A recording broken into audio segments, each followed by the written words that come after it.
Good morning, শুভ সকাল। দর্শক বন্ধুদের আমার প্রীতি ও শুভেচ্ছা জানিয়ে কিছু বক্তব্য রাখছি এখানে। কালকে জুনিয়র ডাক্তাররা একটু হলেও জয়ী হয়েছেন। আমাদের মাননীয় মুখ্যমন্ত্রী শর্তগুলো মেনে নিয়েছেন।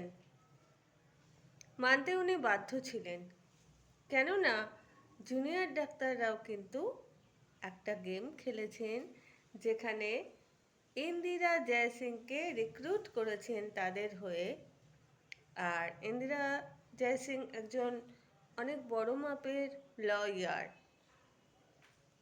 যখনই লয়ারকে ইন্দিরা জয়সিংকে রিক্রুট করা হলো, তখনই কিন্তু আমাদের মুখ্যমন্ত্রী, মাননীয় মুখ্যমন্ত্রী অনেকটাই নরম হয়ে গেল।